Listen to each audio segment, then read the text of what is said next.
Hello' friends, কি খবৰ আপোনালোকৰ? মোৰ পিছে আজিকালি অকণমান গাটো বেয়া হৈ থাকে কাৰণে ভিডিঅ'বোৰ দিব নোৱাৰোঁ।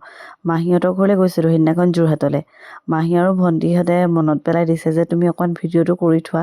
যেতিয়া আকৌ সিহঁতক ভিডিঅ' তুলিব লৈছোঁ সিহঁতি আঁতৰি গৈছে।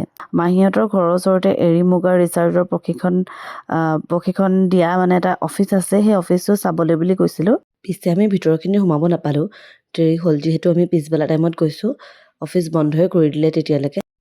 পিছৰ দিনা আকৌ দুয়োজনে মিলি মাহীহঁতৰ ঘৰৰ পৰাই ঢেকীয়াখোৱা নামঘৰ আৰু মইনাপৰীয়া নামঘৰত সোমাই যাওঁ বুলি আহিলোঁ। সেইদিনাখন পিছে মাঘী পূৰ্ণিমা পৰিছে, বহুত ভক্তৰ ভিৰ হৈছে। আমিও চাকি বন্তি জ্বলাই ঢেকীয়াখোৱা নামঘৰ পিছফালৰ যিটো পৰিৱেশ, সেই ধুনীয়া পাৰ্কখন তাতে অকণমান বোলো বহোংগৈ বুলি আহিলোঁ। আৰু সেই পিছফালৰ যি পৰিৱেশ, সেই ঠাণ্ডা হৈ থাকে গোটেই ঠাইডোখৰ, খুব ভাল লাগে। দুয়োজন আমি বিয়াৰ আগতে এবাৰ আহিছিলোঁ একেলগে, যেতিয়া আমাৰ প্ৰথম চিনাকি হৈছিল। তাৰপিছত দুয়োজন কেইবাবাৰো আহিছোঁ, কিন্তু একেলগে অহা হোৱা নাই, বেলেগ বেলেগকৈ অহা হৈছে।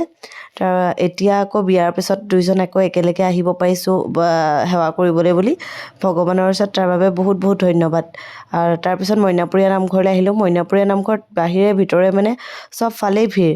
ভিতৰলৈ একদম সেৱা কৰিবলৈ যাবলৈ জেগা নাই। এইফালে চাকি জ্বলাবলৈ আহিছোঁ, চাকি জ্বলোৱা জেগাটো বহুত ভিৰ। সন্মুখৰ ভাগত ভিতৰলৈ সোমাবকৈ নোৱাৰি, ইমান ঠেলা হেঁচা হৈ আছে। চব সেৱা কৰিবলৈ যাবলৈ লাইন পাতি ৰখি আছে। মই যেনে তেনে সোমাই গৈ সেৱা কৰি আহিলোঁ।